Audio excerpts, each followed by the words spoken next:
Indi de şol daşar yurtdan musulman doğumudun sorağı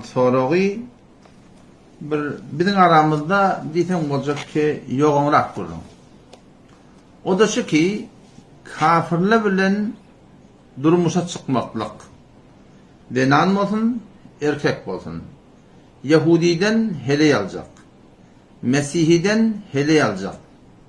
Ya Şiilerden ki Müslüman doğulumuzdan hele alacak. O şoňa meneş ya komünistlerden hele alacak. Ya dehrilerden hele alacak. Aya şeriat boyunca, mezhep boyunca şeýle bir dada ejada bamya yok. Aslı soru kafirler bilen durmuşa çıkmaklygyň üstüne. Şii Müslüman doğulumyň hakynda iki tarapny fetwasyny edip berýin. Ne ehli sünnetin fetvasy var, Şii'den hele almaklyga, we ne Şii'liň fetvasy var, ehli sünnete qyz bermekdige. İki tarapdan da şuňa hakynda ulamalar yani sırahaten fetva berdiler Müslüman doğulum doğru deldi. Bir aýra bir gurdu. Nämeden çyryym? Musulmançylyk jaýynda du. Durmuşa çıkmaklyktan, öýlenmeklikden, denan almaklyktan, qyz bermeklikden bir has bir maksatlar var ya, ki şu maksatlar ortada bitmedi derekli, iki taraftan da ulamalar fetva beripdirler, doğru dedi. Bu bir gurun. Evet, bu tadı gurun şunu önemli. Kafir bilen durmuşa çıkmaklık ne yaparım? Şunu bilip koyma Müslüman doğumada, bizim denan ayarlıqollamız, dul bolsun ya qyz bolsun fark etmeye, hiçbir suratında ne Yahudiye varmaklık doğru, ne Mesihiye varmak doğru, belki sadece dinge bir Müslüman atlı adama biz varahim öz namusymyzy durmuşa çıkarıp başaryat. Gaýrylara ve hiç ondan her bir form kafir bolsun, olar Müslüman doğulam aslan doğru. Bir gurun. Ama bir taraftan çyn kafirler var da, çyn kafirler var. Haman şu dehriler var, Hudaýy inkar edip bererler var, Kur'an inkar edip bererler var. Musulmanyň arasynda bolsun, fark etmeýär, başga bir ýurtda bolsun, o da fark etmeýär Müslüman doğulam. Çyn kafirliň da nikati çe berme bolsun, çe almam başlaýşmalyk be hiç ondan doğru değil. Arada bir şüphe var yani. Şüphe 5. ayet Sure-i Maide'de Allah Tebarek ve Teala vel muhsanatu minellezine utul kitabe min qablikum iza ateytumuhunna ucurahunna muhsinina gayre musafihin ve la muttakidi ahdan nib vel muhsanatu minellezine utul kitab Yahudilerden, ehli kitaplardan ehli kitabın denalalarının halalliyen gurruni Kur'an'da gelirdi. Yani Yahudilerin helelerini alacak bolsan, Mesihiliň helelerini alacak bolsan, şu suratında var ahim, halalliyen gurunma. O zaman şu ayetin bilen, bazen şu ayetin manasy bellice gurun, şu ayetin manasını düdüğünü bilen, bazen daşarkı yurtlarda, Müslüman doğulumun ortam var ahim, inalekem Kur'an'da suratında gelipdir, onna ejadaba almaklığı deyip var ahim, şunu yengin yelfede akınam, Allah Teala gowrisin şöyle bilen durmuşa çıkayan şekilde. Dikkatli Müslüman doğulmada. Awala gurun şunu tünde. Şuda manna köp Yahudi diýerler, köp Mesihi diýerler. Şolar hakykatynda Yahudi de Mesihi de köpsi mulhid yani. Çün hakiki Yahudi bolan adam näme diýmeli? La ilaha illallahu Musa Kerimullah diýmeli.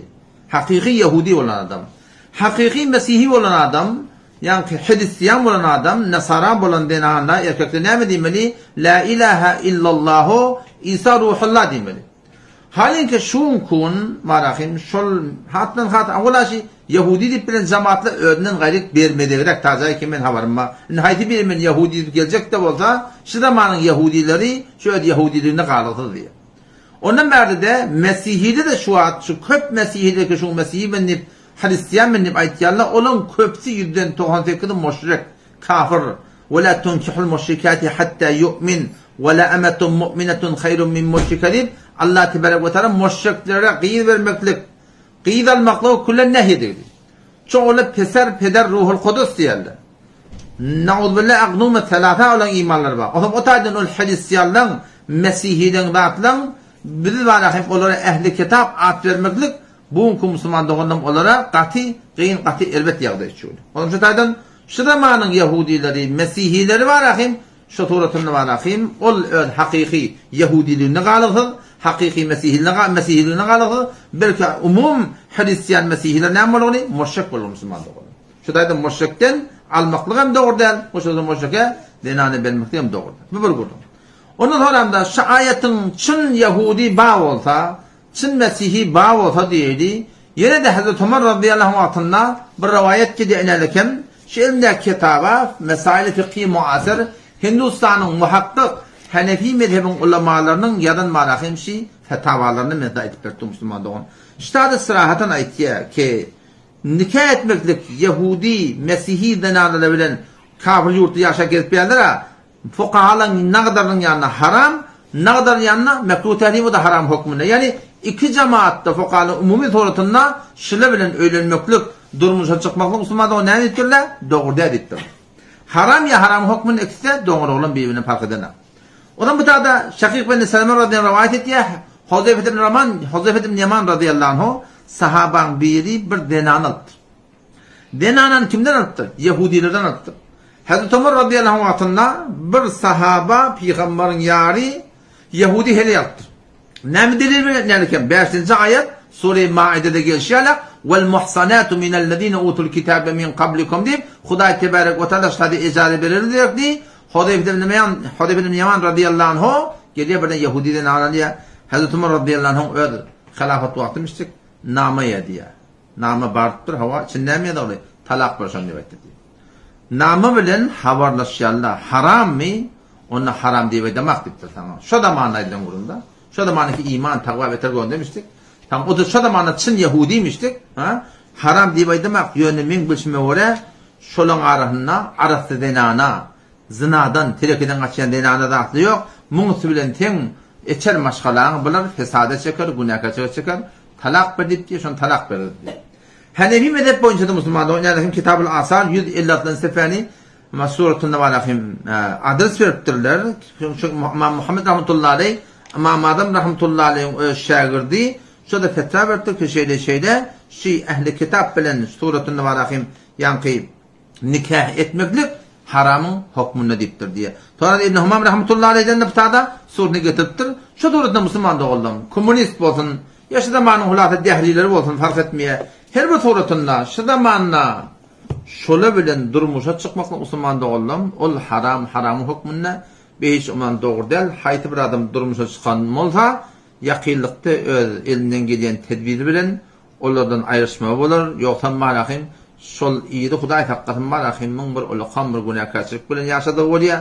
O şu suratında bir haram hükmündeki günahlara umumi suratında günah kebire değil ya. Günah kebire bolanda hatta Huday hakkatın adam şu bilen yaşayış ediberte durmuş şudan devam veriberte Huday hakkatın on iyidi nemek var yedi. Ahırda Huday hakkatın adam imansız gitmekine sebep oluyor. Bazen ortadan taşar yurtlarda bilmeyen bir hutçepte idin arasında bir dil yürüren bir aydan şekilli kava şeyle şu bilmeyen Yahudi atan, Mesihi atan, bilmeyen komünist atan, bilmeyen yetip üstün cennete gidiyor, bardat böyle şeyle bu boş kurumlardan el çekmeli. O ten öyle kıyametin yakacak faktöründe neydi o ten teoriden Müslüman'da olalım necat verip bilecek.